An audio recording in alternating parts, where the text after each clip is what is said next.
Good morning, everybody. Hope you're well, having a good weekend. I'm going to do some brief content today about masks and why we all wear them, because we do.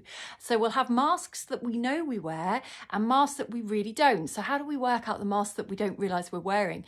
Well, there'll be masks that we often wear where we may find we're adapting how we think or how we behave in certain arenas. So around certain people, in front of certain people, because maybe we worry a lot about what others think, or we're taught and trained and told that we have to be a certain way in order to be accepted. So over our lifetime, we garner all these masks in order to fit in, to be likable, to be wanted, to not stand out, to not be rejected, to not be thought of as weird or whatever it might be. The problem is that can really rob us of who we really are, because if we've layered ourselves up with loads of masks, which we tend to always do through our childhoods because we don't know we're doing it, we're being told how to be, it can take away what is called our authenticity. And I know a lot of people love to start working towards being their true authentic selves, and that's what it is. It's your genuine self, but it's quite a laborious process, really, because you have to discover what masks you're wearing in the first place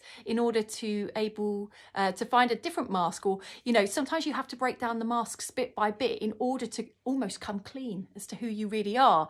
And that can be really alarming and scary as well for yourself, because often we don't really know who we are. So it's those big questions, those big philosophical questions we ask in life about who am I? Well, indeed. And it's an exciting process, but it can be very scary, because if we've believed that we're a certain person all our lives, and then we start to question, actually, do I really think like that? Is that really my thoughts or what I've been told to think? What do I think without that? It can be alarming, because suddenly, who am I really then? And what does that mean? Well, how will I seem to other people?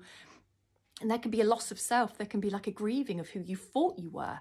But it's really exciting to become who you really are, because when you become authentic and you do that work to keep chipping away at what you're not, you then often discover really great talents and hobbies and passions in life that are really, really, really fulfilling for you, that put you on your soul path, your soul purpose, that you never would have known existed if you stay leading that other life. So we've always got paths that we can take at any time, and you can stay leading that life with the mask, because yes, you absolutely will be accepted by masses in society if you stay that way, but you'll also be accepted by a lot of people if you're not staying that way as well. And that can seem daunting, because it's always the what if.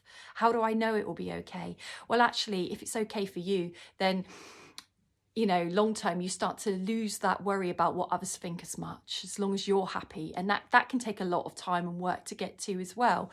But the thing is, if you don't start removing the masks that you may be wearing, or trying to identify if you've got masks and what they might be, ultimately you lose yourself, because we can lose ourselves in the crowd. We become the crowd, and there's nothing wrong with being in the crowd and a part of the crowd, but you still want to be your unique self within that crowd.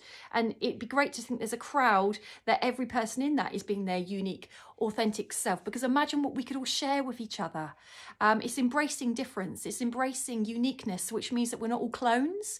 And I think what's happened in this world is that we've become very safe, supposedly, of being a clone of one another, and then everybody becomes very, very daunted at, you know, standing out from being a clone.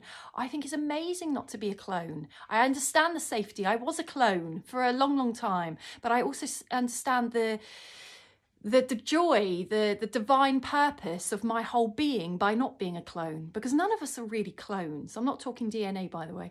None of us are actually clones. We are our individual self. And if we're nurtured through our childhoods to embrace what we like, what we don't like, explore different things to find out who we are, then we're going to turn out in our adult life sort of not being a clone. But unfortunately, so much conditioning through society has been that we have to be a certain way. So actually what we're denied in our childhoods is the ability to discover what we enjoy, what we don't, who we are, what makes us tick, what doesn't. What are we into that might be really quirky or eccentric? You know, that can get shut down. I'm not saying it does with everybody, but, you know, there is a mainstream that really has been.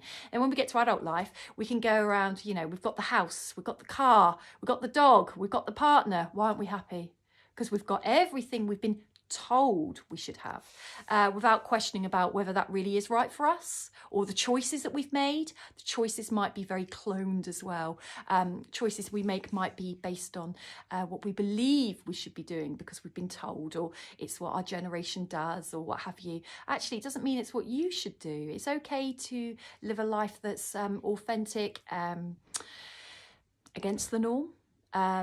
You know, it doesn't have to be conventional. And I always say that to people. I live the most unconventional life within a very conventional life, because I set myself up to do all the conventional things, you know, brainwashing, conditioning, society's rules, expectations, fears of being different. And actually that was never going to be a life that would be suitable to me. So I've changed a lot of that up, but it still takes a while to come out of that completely because of what I've created. And that's okay. I'm still working on myself continuously to still get to my authentic self. I don't know completely what that is. I've got a good idea, but not completely. I'm not sure I ever will.